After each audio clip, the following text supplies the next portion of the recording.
Laying out the cards on the table, the fortune teller was surprised that she had never seen a client with such incredible luck. The woman assures the client that even an accidental sigh can bring her money. The main character is shocked by the words of the fortune teller. She says that the cards show that all the riches of the world are following her. The girl with blonde hair and a beautiful dress, who ordered the layout, modestly says that too much is not always good either. Suddenly, placing another card on the table, the fortune teller tells the girl that she will have terrible failures with love. She suggests that it seems that all the client's love luck has spilled over into money luck. This struck the main character because, as she says, she is already engaged and even out of love and not out of calculation. The fortune teller only doubtfully said that soon everything would change for her, which plunged the girl into a stupor. Slyly folding her hands, the witch says that she will not take payment from the girl, but she will pay for her service when she finds out that her layout turned out to be true. Hurrying to the palace, the lady remembers the words of the fortune teller. All her love luck has turned into money, which means the engagement will soon end. She considers these predictions to be sheer nonsense. The words of that woman fill the thoughts of the main character, but she understands that everything will become normal again as soon as she sees the face of her chosen one, Reart.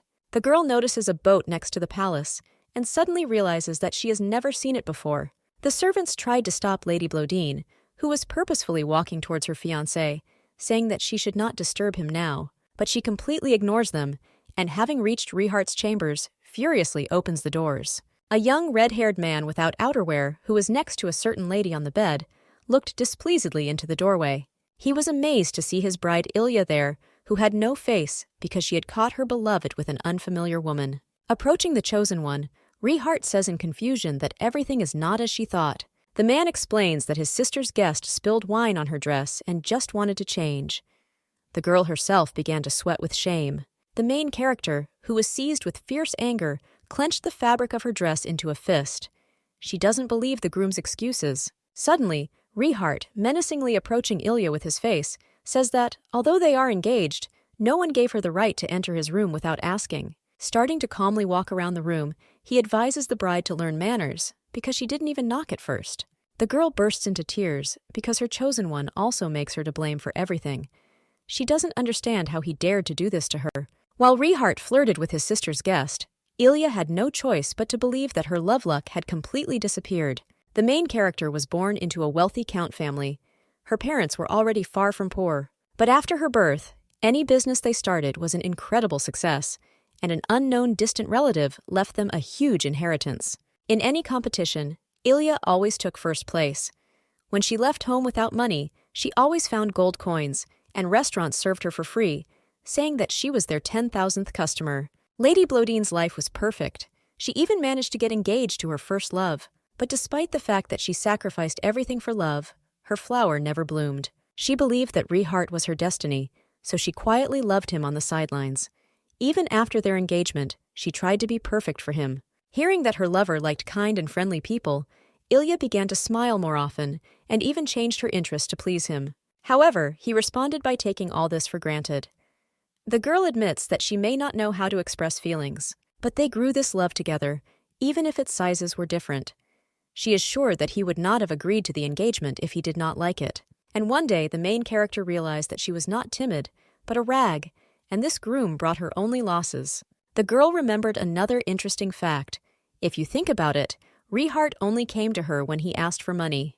Courageously peering at her reflection in the window, the lady swears to herself that she will no longer be a doormat, but first she will break off the engagement.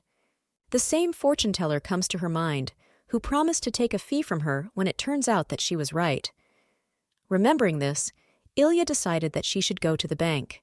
Having opened the closet and examined her outfits, Lady Blodine was not satisfied with the fact that she didn't even have normal things. Everything was chosen to suit Reart's tastes. She also decides to pop into the store and buy some new clothes since she's going out anyway. Leaving the room, the girl greeted her subordinates, whose names were Francis and Malik. One of the guys was amazed when he saw his mistress. The fair-haired young man with tears in his eyes told the lady that they were very worried about her because she had lost a lot of weight, but she assured that everything was fine. Ilya asked the men where her parents and brother were, to which they replied that they had left. The main character thinks that she hasn't seen her family for a long time because she was fixated on Reart. She makes it a point to meet later and apologize. But the girl understands that first she needs to complete what she started. So after some time, she leaves the bank with a huge bag of money. One of the passers-by, watching Ilya, asked his friend who she was. He said in surprise that this lady was from the Bloden family. Another man immediately remembered this surname. This is a family that will remain rich, even if 3 future generations do not earn a penny. The servant, who was also carrying the mistress's bag, asked her if they should return to the estate, but she smilingly said that no, because they urgently needed to go somewhere. The main character came to the same fortune teller she had visited before. She, apparently not recognizing her former client, casually said that they were closed. But Lady Bloden, dumping a whole mountain of gold coins on the woman's table, causing her to call out to God several times, says that she was right. Sitting down at the table, Ilya adds that she will not spare money, since she saved her life with her fortune-telling. Now the girl asks the witch to look at her luck in love again. The woman warns the client that fate can rarely change in a month, but judging by the layouts, she sees a devoted partner next to her. The fortune-teller takes out another card and says that the fate of this man is not favorable, but he will meet her and blossom. The amazed heroine jumped on the spot, then asked the soothsayer about betrayal. She says that she cannot say for sure, but Ilya and this man are both nobles. The woman advises Madame to go to the west, and then, according to her, something good will happen to her. Sometime later, while in an expensive clothing store, Lady Bloden constantly pointed out to the consultants the numerous things she was going to buy. The girl smilingly asks to wrap everything for her, except for some dresses, for which the store employees thank her for her great generosity. Ilya is pleased to go shopping again, but most of all she likes the fact that she buys according to her taste. Seeing the lady in a new image, Francis complimented her, saying that she was simply magnificent. Malik modestly noted that, as expected, their lady had excellent taste. The main character asked the men if it was hard for them to stand still for so long, to which they replied that they were just enjoying it. The main character says that she would like to walk a little more, so she offers to buy gifts, after which she will head home. But a store employee comes up to her and asks what she should do with the clothes she came in with before she bought everything new. The heroine immediately remembers her failed fiancé, who shows her which outfit she looks better in. Without hesitation, the girl, with her head held high, orders the consultant to get rid of all her old clothes, and then leaves. Looking at the boxes in another store, she is disappointed because she thought that among them there would be at least something worthwhile. Ilya realizes that she was so fixated on Reart that she could not even pay attention to her family, and because of his advice, she was often disappointed. She decides to apologize to her family by giving them gifts in the form of music boxes. But while looking at one, she noticed that it was covered with cheap glass. Suddenly, in addition to the rich lady, a handsome young brunette with blue eyes and a serious face also entered the store. The saleswoman greeted him kindly. While the man was telling the consultant that he would like to buy something as a present, Bloden, who was looking at him, was surprised at how beautiful he was. The girl awkwardly adjusted her hat, because this man's appearance seemed a little awkward to her, but she came into real shock when she saw that the saleswoman was selling the man that same box of terrible quality, also for 150 krols. Ilya realizes that this is a scam, and poor people would never pay that kind of money for such a terrible box. But suddenly the man says that he wants to take her, which stuns the young lady, and the consultant happily thanks him. The worker began recommending other music boxes, saying that they were new and very popular, but the client was clearly sick of listening to her stories. The main character, meanwhile, became even more angry when the girl told the man that only today the box was being sold at a bargain price, 150 krols. Ilya decided to intervene. She took the box from the saleswoman and told the stranger that this was not good, and they were going to deceive him.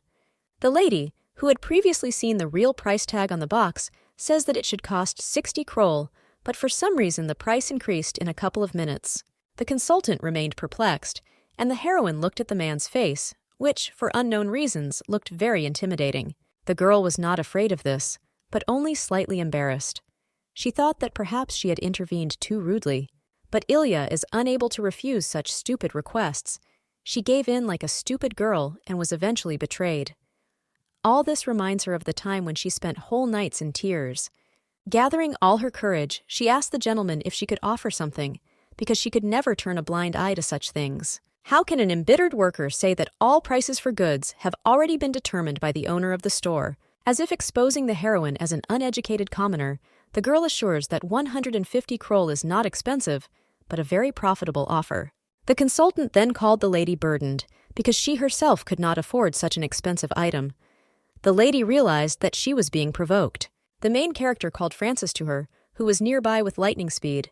He listened to a certain request from his mistress. After some time, a man bursts into the store and brings Ilya a certificate of purchase, promising that he will send the rest of the documents to her mansion. He tells Miss that his signature is already there, and all that remains is for her to sign. The worker calls out in bewilderment to the man who is the owner of the store.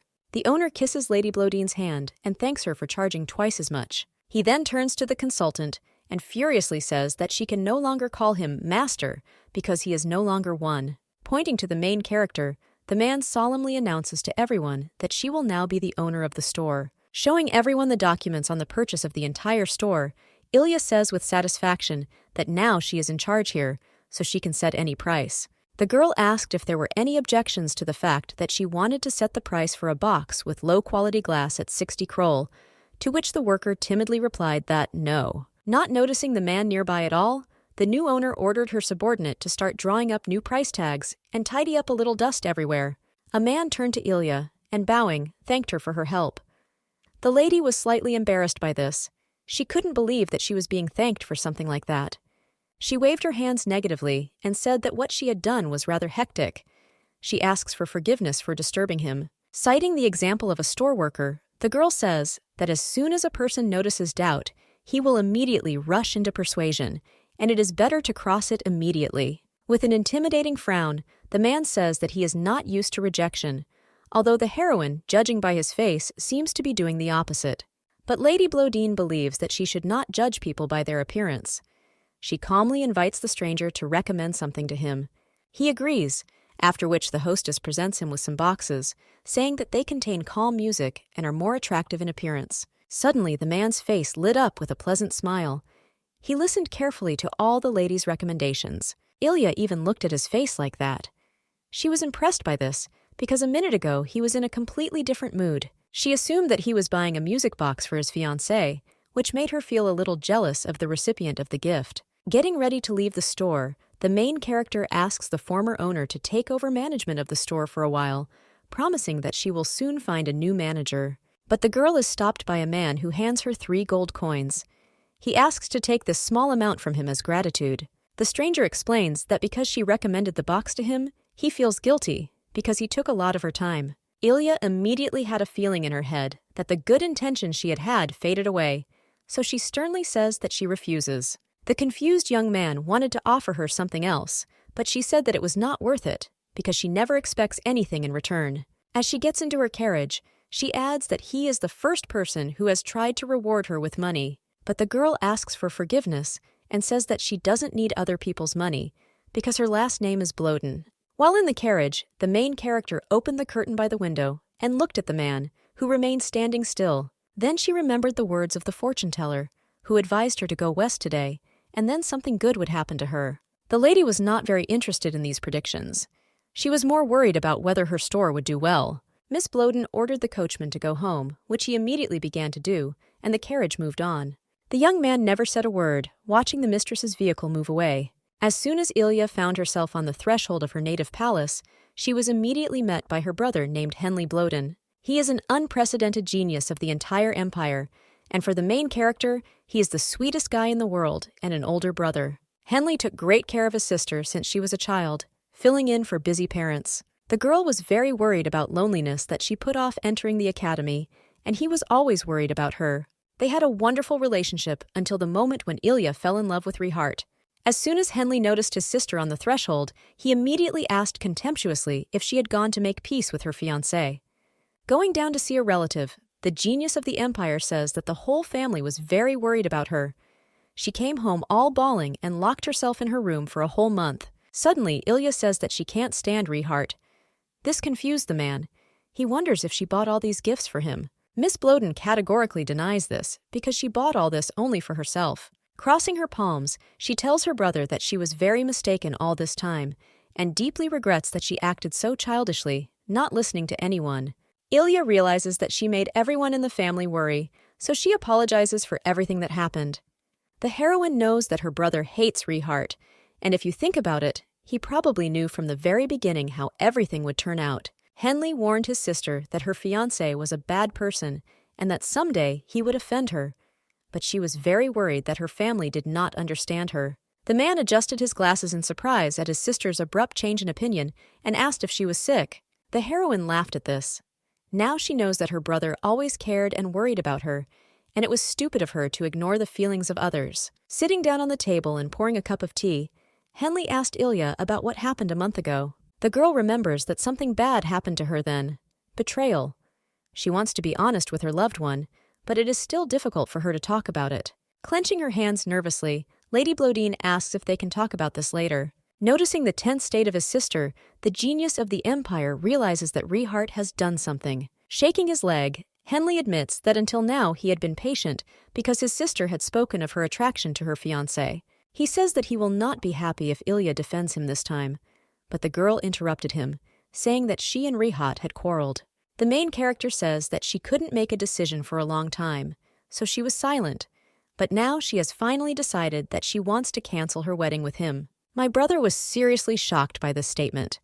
He reminds his sister that she has already planned everything for the holiday. She calmly notes that they were still preparing, so they can afford a slight delay. The lady realizes that although she said all this confidently, she still has many issues to resolve before she can cancel the wedding with Reart. Nowadays, the families of the bride and groom run a joint business and use the engagement of their heirs as a tool. No matter how great the wealth of the Blodin family is, the Ishtar Empire is a society built on a noble hierarchy, and it is not so easy for the Count family to demand that the Marquis break the engagement. Moreover, the crown princess of the empire is the niece of the Marquis Tertian. The heroine's family is already not on the best terms with the imperial family, so because of her accusations, they will definitely be exposed to attack and suffer great losses. And as icing on the cake, Marquis Tertian is Henley's immediate superior, and if Ilya is not careful, this incident will definitely lead to retribution. The girl realizes that in order to safely break off the engagement, she must seek help from someone with a higher status. Suddenly, a subordinate approaches Miss Blodin and hands her a beautiful envelope, saying that she has received an invitation to a banquet from the imperial palace. The lady did not even imagine such a turn, so she did not even try to hide the amazement on her face.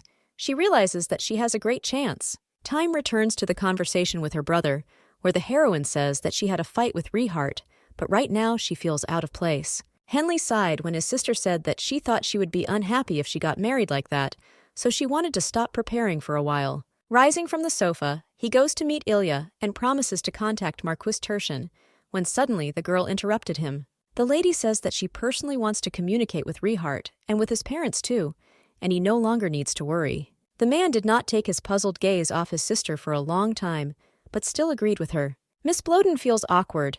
She hasn't been able to really talk like this with her older brother for a long time. Henley notices the decoration on the table and asks what it is. The main character replies that there is nothing outstanding in this, a simple gift. The genius of the Empire emotionlessly took the object in his hands and began to examine it.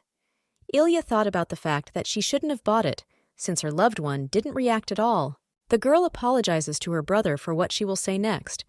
She says that she still has work left, so she asks permission to leave first. When the sister left, thanking Henley for everything, he, peering at his gift, smiled and also thanked his relative out loud for her attention. When a quiet night came, Ilya, before falling asleep, decided to look at the jewelry that was in the box. It turns out that in a small box, there was a small gold cufflink, which is worn as decoration on the edge of the sleeve of a man's shirt. Suddenly, the heroine remembered the soft white magnolia and one spring day when it bloomed in the garden behind the imperial palace. And it was on that day that she, while walking through the garden, managed to accidentally fall into the water, due to which all her clothes were wet. But an unknown man came to her aid, whose face the victim could not remember. However, Ilya clearly remembered how his hair shone, like the rising sun. At that moment she realized that she fell in love. Then she felt the warmth and taste of life, and her heart was filled with heat. Now everything is different. Lady Blodine believed that Reart would come to visit her at least once. She wanted to hear him repent to her for his actions. The girl imagined him shedding tears, asking her for forgiveness over and over again. But the main character cannot believe that he didn't even send her a letter, let alone the visit itself. She is angry about this, but also finds some advantages. Thanks to him, she was able to put her thoughts in order quite quickly. Ilya is almost sure that Reart received the same invitation to the ball as she did. The lady knows that her would-be groom loves banquets, so his appearance at it is guaranteed. The girl places the box with the man's jewelry on the table, reminding herself that it would be better if she immediately returned it to its owner. After 4 days, the day came for the banquet, which was held in the luxurious palace of the imperial family. The invited guests talked among themselves on various topics, drinking expensive alcohol, but their attention immediately switched to the main character. Everyone was amazed by the beauty of the lady and asked each other who she was. But then Ilya is met by Reart, who, as if nothing had happened, says that today she looks absolutely gorgeous. The man asks Lady Blodine if she has always loved such dresses, but she only thinks about what she could find in this fool. Reart, saying that he almost didn't recognize his bride, wanted to take the girl's hand, but she pulled him back and ordered him not to touch her. The would-be groom asked the lady if she had gone crazy. He thought that all her anger had already subsided because he said that he did not cheat on her. Ilya, without taking her angry gaze off the man, asks him if he is in his right mind to ask her such questions and talk to her like that. While the girl was saying that his apologies were meaningless and he shouldn't take her so lightly, she remembered the cufflink that she had to give to this trash from whom she expected a lot. Reart asks her to stop discussing this because it seems to him that she is reacting too violently to everything. This angered the girl even more, and now she was convinced that there was not a drop of shame or conscience in this man. But she decides to remain patient in order to give him the jewelry, the box of which she is already opening. But then, the attention of the gentleman was attracted by a certain Mr. Avanthion, who had not appeared at banquets for a long time, but then sped up the ball with his visit. The main character notices a tall brunette in the crowd, about whom they say that even the assistant who is always with him has also come. Lady Blodine hears how some people are afraid to come up and say hello to him because they heard that he is not particularly friendly. Karan Avanthion is the second son of Duke Avanthion, about whom little is known. Ilya heard that he displaced and took the place of his older brother, the rightful heir. Karan is a killer who did not shed a drop of his blood or tears on the battlefield. His vile personality got rid of his brother because of his own ambitions. Most of the rumors about him are strictly negative. The girl realizes that this is the first time she meets Karan, but she cannot yet see his face in the crowd. But the heroine suddenly remembered that it was not the time for her to think about it now, because she urgently needed to tell Reart something. But her plans were cut short because the man's attention turned to Mr. Trajan. The lady understands that now is not the best time to talk, because Tyrant is a person associated with Reart. The Mr., who first greeted Ilya's fiancée, soon noticed her, saying that she looked simply gorgeous. Suddenly, Reart put his arm around the girl's shoulder and said that naturally this was so, because his bride was a real beauty. Lady Blodine is unpleasant that this vile fellow is stretching his hands towards her like this. She decides to leave quickly, since now is not the time for them to talk. But here Mr. Tyrant, taking this opportunity, wants to ask about when it will be possible to rent the villa they were talking about. One of the girls says that she would like to visit the dressing room, so she asks Reart to use his name. He cheerfully says that he will do everything soon, so they just have to wait a little. Then the would-be groom asks Ilya Blodin if she understood everything about what these gentlemen want to do. But the heroine abruptly breaks out of the traitor's embrace and asks if he is going to use her and why she needs to help him. Reart, who was dumbfounded by the girl's reaction, awkwardly reminded her of a certain promise, because of which she must now fulfill his request. Miss Blodin, slyly smiling at the offender right in the face, self-confidently says that he himself can figure everything out. After this, the girl runs away from the hall, although the man tried to stop her countless times. Ilya, having moved to the balcony and downed several sips of champagne, is angry that she cannot even return the cufflink to this bug, not to mention a serious conversation about breaking off the engagement. With sadness on her face, she realizes that she is incredibly tired of communicating with such an abomination as Reart. The mistress thinks about why she should return anything to him at all, so, about to throw away the cufflink, she says that it's better to just get rid of it. But she is unable to complete the action, because her attention has switched to Karan, who for some reason also jumped onto the balcony. Out of surprise and surprise, the main character did not even immediately recognize the man's face. She doesn't understand why he was here with her. Avanthion, covering his face with his hand, asks the lady for forgiveness and says that he knew she was here, but was in too much of a hurry. Already touching the doorknob with his hand, he says that he will leave the girl alone now. But she suddenly asked him to wait, and the man turned to her puzzled. Ilya makes it clear that she sees that something has happened to him, so she allows him to stay for a while. Evanthion's eyes instantly showed surprise and inspiration. He thanked the lady for her kindness. Examining the stranger, the heroine assumed that he was standing at a distance so that she would not feel uncomfortable. Karan seems very dazzling to her in the rays of the sunset, but taking a closer look at his facial expression, the girl increasingly thinks that he looks like he is feeling out of sorts. Lady Blodine wondered if she should be honest, and if she should tell the man that he looked very threatening. But at that moment, words were heard from Evanthion in which he apologized to his mistress last time. At first, she didn't understand what he meant. Ilya quickly remembered that we were talking about the incident when Karan offered her money for help. The young man admits that he made a mistake and did not think that his proposal would upset the lady so much. The girl thinks that he shouldn't regret it. As she expected, this guy is quite honest. Blodine asked why he decided to reward her. Evanthion replied that he thought he should have thanked her appropriately for her help, since everyone loves rewards and good things are never free. Based on the man's words, the main character can safely assume that he never accepted kindness for free. She imagined how difficult his life could be, so she reassured Karan that her help was only a favor. He did not understand her, so the lady explained that she was not his servant or subordinate, which means she did not need to be rewarded, especially with money. The Crown Duke supported the lady's opinion. The next minute there was a short pause between them, which put Mrs. Blodin in an awkward position. The heroine decided to save the situation and ask her interlocutor what made him run to the balcony. Evanthion was obviously embarrassed by such a question, so the girl said that if he was uncomfortable, he didn't have to answer. But the man still admitted that one lady wants to get engaged to him and continues to follow him everywhere, which makes him feel uncomfortable. Ilya suggested that it might be because of the banquet, so she asked if she was stalking him, to which he said that her actions were discouraging. Karan says that as soon as he doesn't get in touch with her, this lady immediately shows up at his house, sometimes without even taking into account the time of day. Even if he tells this girl where he is going to go, she still follows him, disguising herself in different images. And this stalker gets angry when Evanthion is surrounded by other people. With a heavy frown, the young man adds that he recently visited his family, and she began to interfere in all his affairs, as if imagining herself to be his wife. According to the man, this girl completely ignores all his requests, which is why he is afraid that things will only get worse. In her mind, the main character considered this lady to be a real stalker. Lady Blodine says this is all very serious, and he should talk to his family. But when Ilya started talking about the family, she noticed how her interlocutor's mood became gloomy and sad, so she did not dare to talk about it further. Karan became interested when the young lady said that she was also going through difficult times because of her fiancé, because he had betrayed her. Right now, the main character wants to open the balcony door and shout to Reart to end the engagement, but her status, which is not so high, prevents her. Suddenly, the balcony doors swing open. It turned out to be a dark-haired girl who grabbed Karan as if she had been looking for him for a long time. The stranger scolds the young man because he should have told her that he went to the balcony, because she was surprised by his sudden disappearance.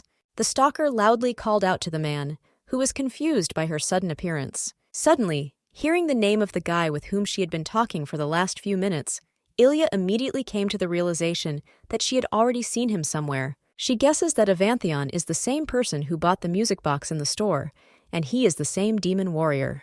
While the main character was trying to understand what kind of circus was going on, the brunette, who noticed her, irritably asked Karan who she was. But he, bursting with sweat, did not utter a word, which put the hysterical woman in even greater bewilderment.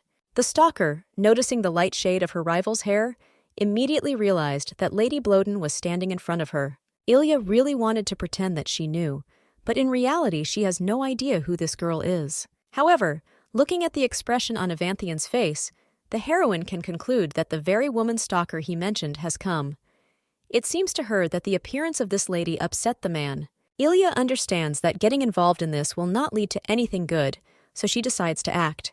She says a sweet goodbye, hoping to leave sooner, but the stalker brutally blocked her passage, saying that she wouldn't just leave, because a second ago she was flirting with someone else's fiancé. Miss Blodin was not very frightened by the girl's impudence, but slightly upset.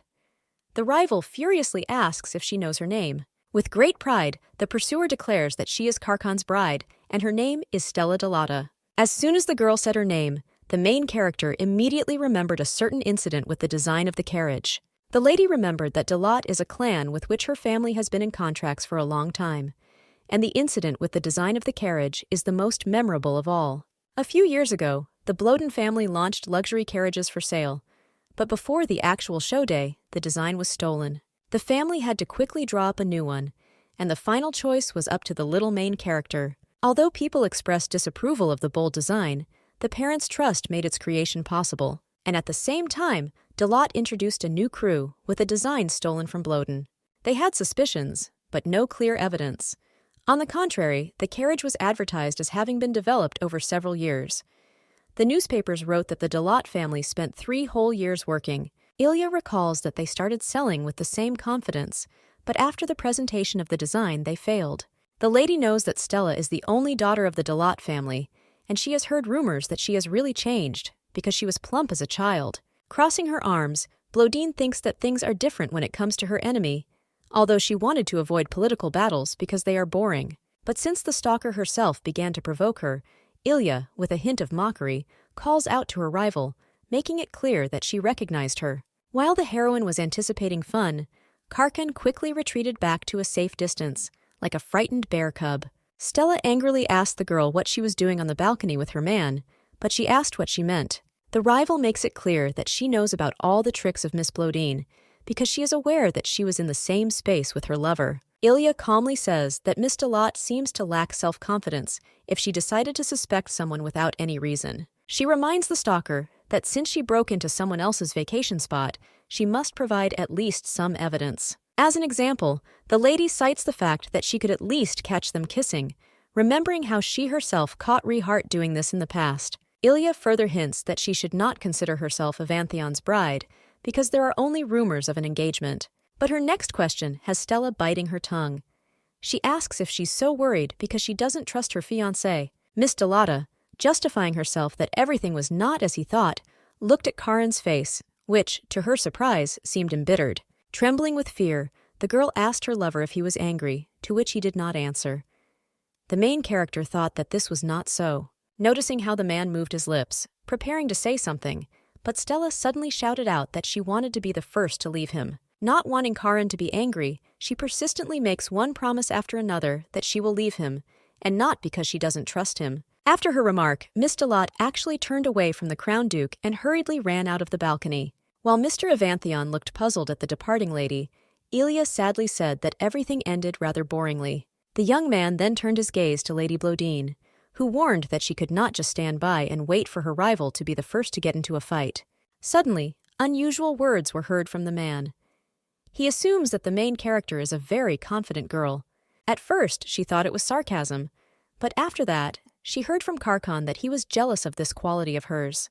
The lady did not expect such recognition from a man whose father is the most famous among the nobles, and Karan is his only heir. The young lady believes that he is, on the contrary, a person who can be more confident in himself than anyone else. The girl says that she did not expect to hear words of envy from him on her part. Evanthion cryptically says that confidence is what he lacks. The young man admits that he himself does not know whether he is suitable for the role of heir or not, because everyone is afraid of him. Society considers him a bloodthirsty killer, arrogant and impatient, a ruthless and cold-blooded man who destroyed his own brother to become the heir. But the first impression that this man made on the main character is completely different from all the rumors. Ilya notes that Karan is well-mannered and does not even boast about his high status. Instead, he seemed to be a small bear cub who accidentally got stuck in the middle of a battle between 2 giants. Bloden thought that at this time she was giving the wrong impression of a good person, but with this man, everything was diametrically opposite. For no apparent reason, Evanthion asked the girl if she was afraid of him. Miss Blodine calmly asked why she should be afraid of him. She believes that no matter how fierce he looks in appearance, as long as she watches him with dignity, his expression gradually becomes readable. The girl asks my lord if it is true that although he was angry earlier, he was excited. He was very surprised by these ordinary words, so Ilya added that she had a good instinct for such things. She asks for forgiveness if she somehow offended him. But the man, excitedly rubbing his fingers, admitted that she was the first person who understood everything correctly the first time. Evanthion says that he is used to misunderstandings and doesn't talk much, so he rarely maintains a conversation with someone for so long. He suggests that it might be because his face looks pretty terrible. Miss Bloden was so surprised by this that her eyes widened completely, because looking at Karan, she cannot even remember the meaning of the word terrible. She believes that if this handsome guy considers himself scary, then in the Empire you won't find a person whose face could be shown. The girl bets that people confuse him with a mannequin from the studio. Trying to hide the confusion that the man caused her with his phrase, the heroine asked why he thought so. He replied that people freeze when they see his face. In her thoughts, the lady suggested that it was because of sinister spirits. Ilya suggests that Karan think about smiling more often, because if his facial expression softens, it might help. The young man decided to listen to his friend's advice and tried to smile, but it turned out too creepy and villainous. He asked if his expression had softened, but she just stood there and could not find words, because everything turned out to be really serious. Ilya believes that with his status, there is no need to make an effort to change, and if people find out his true personality, they may underestimate him. She thinks that maintaining his appearance could be beneficial, and even if the rumors are true, no one will say anything to his face. The heroine felt offended that Karan's entire social status seemed to have been wasted, but then it dawned on her. She remembered about the social status. Approaching Avantheon, the girl asks if he wants to clear up all the misunderstandings that make people afraid of him. Approaching the young man, Milady hints that perhaps she can help him with this. He was interested in her proposal, but the young lady added that in return, he would make a deal with her. Ilya says that by uniting, they will help each other break off the engagements that are weighing them down. The main character asked the man what he thought about this, and whether this condition seemed good and profitable to him. The girl shares that she plans to get rid of her fiancé, and Reart probably doesn't want to tie the knot with her either. Karan expressed his skepticism towards this idea. Then Bloden reminded him that if he did not agree, he risked marrying his stalker. She intimidates Avantheon with the fact that she has known Dalat for a long time, and is sure that over time, her obsession will only increase, especially after the wedding. Picking up her fur coat, the girl says that nevertheless, she does not expect an answer from him right now, but gives him a little time to think. Leaving the balcony, she invites the man to see her in 3 days at 2 o'clock in the central clock tower on Radisson Street so that he can voice his answer. Meanwhile, at the ball, the fun is in full swing. The nobles, enjoying champagne, have a fun conversation on various topics. Lady Bloden, returning to the banquet, was noticed by her subordinate Francis. He was very happy to see her back and asked how it went. The main character smiled sweetly at the guys and modestly said that everything went pretty well. But when Madame remembered the unpleasant incident with Reart, she admitted that she actually had a little trouble. Francis wanted to teach the mistress's offender a lesson, but his partner Malik stopped him in time, arguing that he would cause Ilya problems. The main character waved her hand and said that she was fine and no one should worry about her. Raising her head to look ominously at her main enemy Reart, she says that she has already taken care of her revenge. Under the twinkling light of the stars in the night sky, the young lady proudly leaves the imperial palace and its luxurious celebration. The next morning, rubbing her head awake, Miss Bloden is surprised that she has not drunk strong alcohol for a long time, since she now has a severe hangover. A maid knocks on Milady's door, and she comes in with a breakfast cart. She wishes the girl good morning, and says that young Master Henley ordered this dish to be brought when her sister gets out of bed. Elijah thought that she and her brother would feel awkward after that conversation, but it seems that he accepted her apology and is worried about her. The heroine enjoys breakfast with soup, which even makes her heart warmer. Having had enough of the dish, the lady gives the dishes to the servant and asks her to tell Henley that she really liked it. Bloden thought that apologizing to her brother would be a good idea, and they could get along like before. She thinks radically. Now, for the sake of her family, she is ready to peacefully break off her engagement with Reart. And for her desired goal to come true, she needs the status of Mr. Avantheon. The girl realizes that she has a rare opportunity that she cannot miss. No one like Reart can stand up to Karan. In return for using the latter as a shield, her family can provide much greater wealth than the Count's Dalat family. Milady imagines that this is a kind of equal exchange, giving and receiving what they need from each other. On the other hand, Ilya thinks that she does not need to feel guilty towards the Dalats. After putting on her slippers and getting out of bed, the girl's first goal is that she needs to get Avantheon's consent. Milady thought about it and came to the conclusion that with such conditions, it was like playing a lottery. After 3 days, that very significant day came for the main character. In the city square, warmed by the rays of the sun, social life is in full swing. Ilya, sitting in her carriage and peering at the square, looked at the clock, which showed 1 day. There is a whole hour left before the meeting with Karan, ideally, so that she has time to complete all her business. Suddenly, in the crowd of passers-by, the girl notices a recognizable, dark, tall silhouette. Taking a closer look, Lady Bloden recognized the stranger as Mr. Avanthion, who was standing as if waiting for someone. She asked the coachman to stop the carriage, while thinking that usually high-ranking nobles deliberately arrived later than the appointed time. Glamorously leaving the carriage, the heroine suggested that Karan was indeed an overly cautious man, and it seemed that she would have to postpone her affairs. Suddenly, the unexpected happens on the lady's way.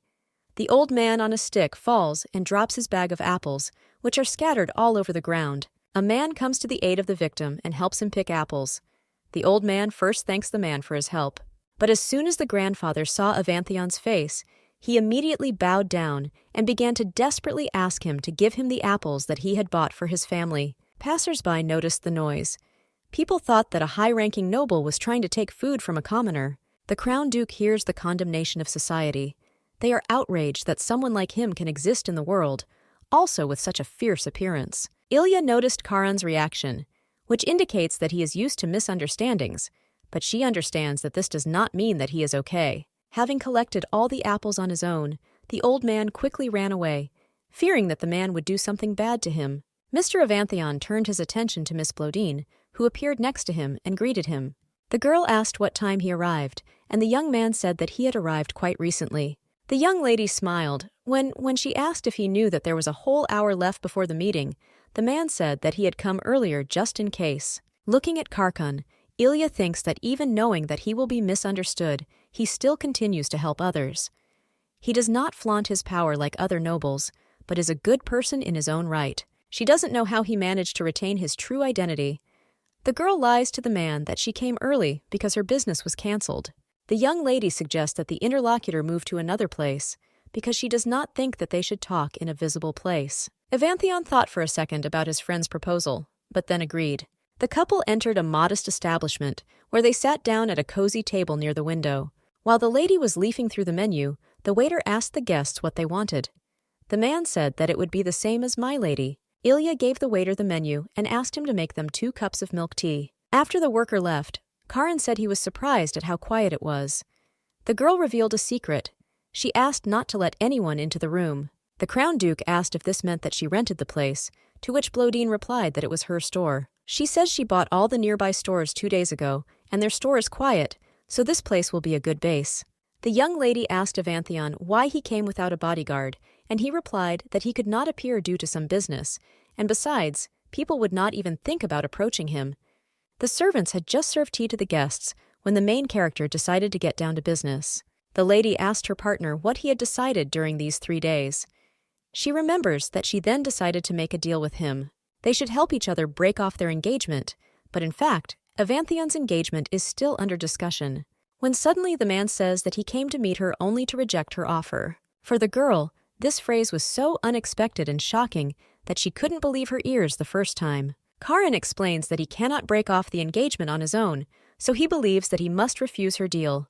Although the young man said this, judging by his constrained behavior, Lady Ilya guesses that he actually wants something else. She clarified whether he really had no desire to break off the engagement. He replied that his family was currently negotiating this matter, and he did not want to cause them problems. Miss Bloden said that she was not interested in outside reasons, but in his own opinion. The Lord seemed surprised by her words, and she added that this was not someone else's engagement, but his, and only he should decide for her. Karan fell silent, and Ilya reminded him that she would not insist if it was his decision. She asked if he really wanted to marry Dalat, because it seemed to her that he was putting up with everything. Mr. Avanthion said excitedly that he didn't know if he dared to make a decision on his own. The girl asked, puzzled, what problems might prevent him from doing this. Opening the sugar bowl, she admits that until recently she was the same as him. Dropping sugar cubes into her tea, Ilya says that in the past she couldn't make even small decisions and always tried to be like everyone else. But at one point, she realized that she no longer wanted to do this because it made her unhappy. The man was struck by his friend's words. Rubbing his hands nervously, he asks what other people will say to this if they notice. She calmly answered the ladies that even if they criticize her, they still won't be able to do anything, and no one will live her life for her. The lady suggests that Avanthion simply say that she fooled him if he is afraid to make a decision on his own. She promises that if something goes wrong, she is ready to take responsibility for everything. Karan says that Milady seems like a good person to him, and he wants to trust her and also try to change, because he no longer has the strength to deceive himself. With firm confidence and pride in his face and words, the Lord said that he accepted her offer. His companion smiled and praised him for thinking things through correctly. Ilya invites him to look at the contract, according to which they will have to voluntarily pose as lovers for a specified time. According to the terms of the contract, they must not have another partner, are obliged to help each other break the engagement, and not disclose the contents of the contract to anyone. She warns that she may adjust the content of the agreement, so she asks Karan to read it and let her know if he doesn't like something. Miss Bloden says they are essentially supposed to portray a couple in love, and there may be negative rumors at the beginning that will fade over time. Floating in a sea of doubts, the Crown Duke asked why everything had to be this way. His partner answered very simply, because there is no objective reason to end the engagement. She says that she wants to prevent the engagement, but the groom has a higher status than her, and besides, the chosen one has connections with the imperial family. And if the main character acts without any precautions, then this will certainly entail a retaliatory strike. The girl tells the man that she therefore wants to use his status as a shield. Ilya knows that Reart Tertian is weak in front of someone stronger, and if her new partner turns out to be the heir to Avanthion, then naturally the groom's supporters will be more careful. The Tertian family will not be able to take action so easily against the Karan family, which is higher in status than them. Bloden assures that since his ducal family wants him to get engaged, then in that case she would be a better option than Stella Delata. The main character understands that the Duke's family may initially resist, but they still recognize her because she has no shortcomings, unlike Stella. The man asked if they would pretend to be lovers all their lives, to which the girl, looking at the terms of the contract, said that it was only for 1 year.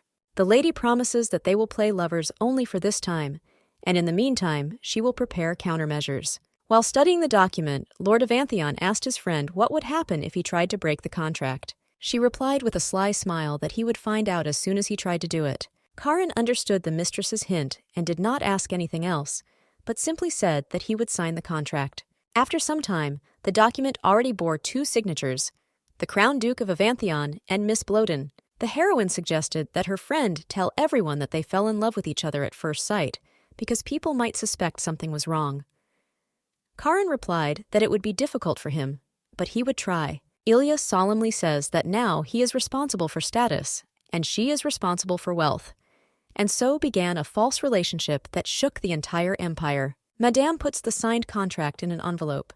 She is glad that she was able to reach an agreement. But looking at her lover, she thinks that when people find out how gentle his character is, they will probably begin to underestimate him. Ilya wanted to distract her friend, so she said that the tea was very tasty, since she hired a special person who knows how to brew it well. The lady believes that while people think about Karan incorrectly, it might be convenient to use it as a shield. But there is one thing. Bloden tells the young duke that since he signed the contract, she too can help him solve his problems. The man was surprised when the lady said that he mentioned the misunderstanding he faces because of his appearance. He asked if she remembered it, to which she said yes, and that she promised to help him with it. Rising from her chair, Ilya vows to herself to personally take care of those who approach Mr. Karan with unclean intentions. The heroine suggests to her friend that she go out and buy him new clothes to try to change his style so that people can approach him more easily. The couple walked along the street with men's clothing boutiques. The girl asked what styles he preferred, to which he replied that he had no preference. Madame then suggested that he only had black clothes in his wardrobe, and Karan asked in surprise how she knew. Ilya made this conclusion because she saw him only in black all the time. Having remembered something, Bloden turned to Avanthion with a reminder that there was a clause in the contract that they must be faithful lovers to each other. The young man replied that he remembered this point, and then his beloved asked him to come up to her and walk next to her. Karan was embarrassed by this, but he immediately ran closer. But suddenly, someone's angry scream was heard behind the couple's backs. It turned out to be Reart himself, who happened to be walking nearby, holding an unknown lady in his arms. He was very surprised to unexpectedly meet his daughter-in-law. Pushing his companion away, he once again tells Ilya that she misunderstood everything, and he can explain everything. The main character does not understand why she was lucky enough to meet this loser right now. She is forced to listen to the groom say that last time they parted on a bad note, and he would like to make amends by giving her a gift. But Reart makes the excuse that he doesn't know what women love, so he decided to turn to the girl he was hanging out with for help. Blodine completely broke his confidence when she reminded him that he was looking for a gift for her in an alley filled with men's clothing stores. She says that they have been together for several years, but he still doesn't know what she likes, and besides, he needs help from a stranger. The girl is convinced that they really have a superficial relationship, but she wishes Reart not to tense up, because whatever he says, it will sound like an excuse. The guy was so angry that he pointed his finger at Avanthion and shouted that she herself was walking with some man. Ilya pretended to be very surprised that she remembered that she had long wanted to tell him something. Taking Karan by the arm, she introduces the groom to the man she loves very much, the Crown Duke of Avanthion. Reart was gripped by fear. They say that if you offend him, he can kill you without batting an eyelid. He remembers how at the ball people were talking about this man, who used to be called a killer on the battlefield. But the worst thing is, if you look at Karan for more than 3 seconds, you can prepare for the fact that he will cut anyone's throat. The guy doesn't understand how Ilya could meet the heir of Avanthion. The main character, meanwhile, joyfully says that she fell in love with the young man at first sight and believes that this is fate. She asked her lover if everything was true, to which he agreed with a gentle smile. Reart was overcome with emotions of anger. He asked the girl if she was lying, hoping to hear a comforting answer, but she said that she wasn't lying one bit. But on the contrary, she was sure that she was boring him. The failed groom is convinced that Ilya is lying to him. He cannot believe that she loves someone other than her, and also a killer from the battlefield. He remembers how Mrs. Blodin used to smile at him stupidly, and she liked him enough to ask her for anything. The guy gritted his teeth nervously, with the firm thought that he would not allow the girl to be missed like that. Suddenly, the mistress tells the hater what she has long wanted to voice at the banquet. She wants to break off her engagement with him. This phrase literally infuriated Reart. He asked her angrily, as if he couldn't believe his own ears, but the heroine calmly walked past him with her new lover, saying that she would send him a letter of demands when it was ready. He angrily tried to catch up with Ilya, reaching out to her with his hand and shouting words about how she dared to leave him. However, the traitor's hand was grabbed by Avanthion, who gave the guy a look as if he would become a dead man in a moment. The lady calmly told Karan that she was fine. She asked to let Reart go and continue the walk. The man immediately obeyed his beloved, after which the couple again continued to go about their business. The would-be groom remained lying on the ground, offendedly cursing everything in this world. After a while, having moved far from Reart, Mr. Avanthion and Lady Blodin calmly walked along the road. The girl wanted to turn to the man, but for some reason he flinched only because he was called out. Milady sternly reminds him that she asked him to walk alongside, instead of constantly walking behind. The young man, feeling guilty, ran up to Ilya in embarrassment. The heroine says that she did not expect to meet her ex so suddenly. She asks her lover if he is excited. With obvious nervousness on his face, he replied that he moved without realizing it, because Reart reached out to her with his hand, and he did not know what to do, so he instinctively grabbed him back. The girl laughed at him, then thanked her partner for helping her. But after that, she says that despite this, he needs to practice his behavior, which confused Karan. Seething with excitement, the man asks if it was that bad. Ilya laughed well, but said that for the first time he did quite well, and Reart seemed to fall for it. But the next moment she thought that in truth it was too unexpected. From the moment her fiancé appeared, Mr. Avanthion seemed to have broken down. Fortunately, the stern expression on his face helped them. However, at this rate, it is only a matter of time before they are caught cheating. The heroine has no idea how Karan managed to keep his character a secret. Meanwhile, at the bar, washing down his problems with alcohol, Reart puzzles over how Ilya could exchange him. The man is sure that she lied to him, because he cannot imagine that his daughter-in-law would fall in love with such a fool as Karan. Remembering the incident when he found Lady Blodin unconscious on the ground, Mr. Tertian becomes confident that he is her benefactor and savior. Reart knows that he is the heir to the Marquis Tertian, and besides, his father holds a high position in the imperial palace. And the palace itself for this young nobleman is nothing more than a toy, like a sandbox. One ordinary day, which was no different from others, his life changed because he found an unconscious girl in the garden. When the unfortunate woman was provided with the necessary help, Reart decided to talk to her in the guest room.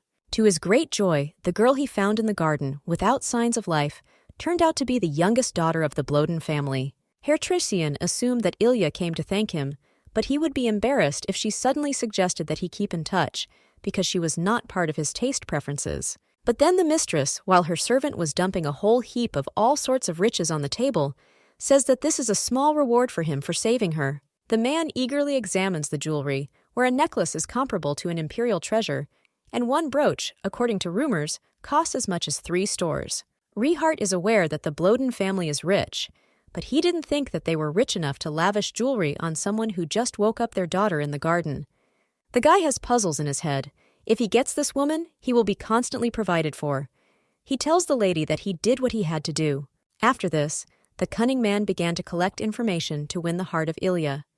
He deliberately met her, pretending that it was just a coincidence. He also often complimented the girl's hobbies, pretending that they had much the same tastes. And so, a few months later, the main character, with loving sparkles in her eyes, told Reart that they had a lot in common. He agreed with her and said that they got along well, pleased that he could so easily deceive this innocent woman. They got engaged immediately after becoming a couple and were already one step away from getting married. But Mr. Tertian suddenly decided that getting married like this was a shame, being young and rich, devoting himself to only one. Therefore, following this logic, he began to enjoy the nightlife and the red light district, and he used the money that Ilya gave him to win the favor of other women. This bug was even able to find a permanent partner who perfectly matched his taste. And during that fun time, the unexpected happened. He was caught cheating on his own fiancée. Reart believes that even though he is to blame for this situation, in order to hush everything up, it was easier for him to blame Ilya for everything. He understood that if she felt sad only for a moment, then she could not bear it without him, so the cheater had no reason to worry. The heir Tertian was calm until another person appeared next to the heroine, whom she introduced as her lover. Suddenly, the guy hears a conversation between 2 neighboring ladies who, discussing their relationship problems, propose to make their partner jealous. Reart hears a girl say that men get tired of being treated well for a long time, and you can create a feeling of crisis with the help of jealousy. Another girl supported her friend's idea, and then Reart also seriously thought about it. He realizes that because of his affair with another woman, Ilya is trying to attract his attention by using that man. The guy realized that in this way, his brides were allegedly trying to get jealousy from him, so, getting up from his chair contentedly, he said that this was a pretty nice idea on the part of his lady. The treacherous heir decided that he, too, should console the future bride in a similar way. The main character at this time reached her native palace, near which she gets out of the carriage. She noticed the strange behavior of her servant Francis and asked him if he wanted to tell her something. He decided to ask the lady if she was okay, hinting at a contractual relationship with Mr. Evanthion. The guy says that he didn't notice this in the music box store, so he asked if she thought the Lord was a dangerous person. Madame asked her subordinate what impression Karan made on him. Francis did not dare answer this question. Then the girl says that she has already made her decision, and they do not need to worry, because he managed to drive away Reart even better than she expected. Ilya calmly walks up the steps to the entrance to the palace, and thinks that she said this as a joke. But if Lord Evanthion had not been nearby at that moment, who would know what troubles would have overtaken her? Entering home, she asks her subordinates to leave everything that happened to her today a secret, to which they happily agreed. Suddenly, 2 people called out to the heroine, her father, named Cliff Bloden, and her mother, Violetta Bloden. Mr. Cliff tearfully ran to his daughter, screaming that he could not see her face before leaving because she did not leave the room all the time. The man grabbed Ilya into his arms, amazed at how thin she had become. He pesters his daughter with questions about whether she eats enough. Even though the girl said that she was fine, Cliff Bloden still couldn't calm down. The heroine's fun with her father was interrupted by her mother, who sternly asked her daughter to go into the room to talk. It was noticeable that the girl and Cliff were slightly frightened by their mother's severity, but the former still agreed to go with her. When the family moved into a separate room to talk, Mrs. Violet asked her husband to sit next to her rather than fuss with her daughter. The man immediately fulfilled his wife's whim, after which the woman asked Ilya what happened to her. The lady did not like her mother's words. Her mother reminds her that she will soon get married, and a small quarrel with Reart is nothing special. The mother asked what happened to her this time. The young lady thought for a moment about whether she should now reveal that her fiancé was having an affair with another woman. Violetta grabbed her head from the fact that she had come across such a problematic son-in-law, and Cliff tried to calm his wife down. Looking at her parents, Lady Blodine decided that she could not do this now. As soon as her family knows everything about Reart, they will become furious and want to deal with him immediately. She just made a deal with Avantheon, and they can't go against the Tertian family without preparation. The girl resolutely clenched her fist. She decides to discuss the problems later, but for now focus on the goal. Ilya tells her parents that she wants to talk in front of the whole family, including her older brother. The mistress expresses her regret for making a scene and causing trouble up to this point, then admits that she wants to apologize again. Gathering all her determination, Madame voices a stunning verdict to Mom and Dad. She wants to break off her engagement, and this is not just her whim. The daughter asked if this was possible, and Mrs. Violetta, smiling pleasantly, said that she had not heard something so pleasant for a long time. Mother and father, of course, were happy about this, but began to ask Ilya the same questions as her brother. Is everything okay with her? Because she used to love Reart. Then the main character admitted that everything was fine with her, she just found herself another partner. Mrs. and Mr. Blodine were greatly surprised by their child's sudden announcement. Cliff and Violetta began whispering about whether their daughter had fallen in love with another strange guy. They decided to listen to her first, because suddenly it would be someone better than Reart. The couple pretended that they had not just gossiped at all, after which they asked the heiress who her lover was now. Ilya admitted that this is the same bloodthirsty killer from the battlefield, the heir of the Avantheon family. When this was said, something happened to Father Cliff, because of which the girl and mother screamed in fear, and the noise was heard throughout the entire palace. Meanwhile, in the palace of the Avantheon family, the maids timidly hiccuped and bowed when Mr. Avantheon passed by them. Entering his office, the man looked at himself in the mirror. He was dressed in a beautiful white suit that Miss Blodine had picked out for him. Lord remembers the girl's words that in this suit, the atmosphere around him has become more pleasant, and it will be even better if he practices his facial expressions. The young man listened to her advice and tried to smile in the reflection, but he did it so frighteningly that the mirror cracked. Karan thought with frustration that even a plaster statue would not have such a strange smile as his. From childhood, he remembers his mother's words when he brought her a cage in which the bird had died. She told him not to smile because it was disgusting. She tells her son that even though she gave birth to him, she has no idea what's going on in his head. His mother ordered him to leave immediately. The woman shed tears and shouted to Karan that she didn't want to see him anymore. These childhood memories upset the man. He wants to succeed just like Lady Blodine, but if you think about it, she might be considered strange. At the music box store, she came to him first and offered free help. She was also upset that he tried to reward her for her help with money. And then she even offered to make a deal in which he and she would play each other's lovers. This girl showed Karan a new opportunity in his life, saying that he could make decisions himself. Before meeting Ilya, Lord Avantheon always believed that his opinion did not matter, because following the expectations of others was the right thing to do. In the past, deep in his heart, there was an inexplicable disappointment brewing, whether he would wander aimlessly or go with the flow. And for such a man, a bright snow-white hand was extended, radiating hope to change something. Karan accepted the helping hand extended to him because he also wants to change, like Ilya. Suddenly, a young man named Teshin Hervin enters the Lord's office. The subordinate is greeted with the Lord. The guy wanted to apologize for his long absence when he suddenly noticed something strange, which shocked him very much. Mr. Avantheon blushed when Teshin asked what happened to his clothes. The man asked if he looked strange in it. The subordinate replied that the suit was good, but began to swear because he was not wearing black, intimidating clothes. Ill-wishers would appear who would want to get close to him and take advantage of his kindness. Grabbing his head, he once again reminds him that he needs to maintain his repulsive image. Otherwise, everyone will quickly find out about his character. Tishin irritably says that if he did not have urgent matters, they would go to the banquet together. When suddenly the young man notices a suspicious letter on the gentleman's desk, which he immediately grabs with his hand. He took out Ilya's contract about fake love and began to read it, simultaneously being surprised that the Lord had already been dragged into some kind of lie in his absence. The guy demanded an urgent explanation from Karan when he read the lines about mutually beneficial assistance to each other in breaking off the engagement. Avantheon realized that he could no longer hide anything and would have to tell everything. He mentally asked Lady Blodine for forgiveness. Tashin again clutched his head in shock when the Lord explained to him that he had entered into a secret contractual relationship.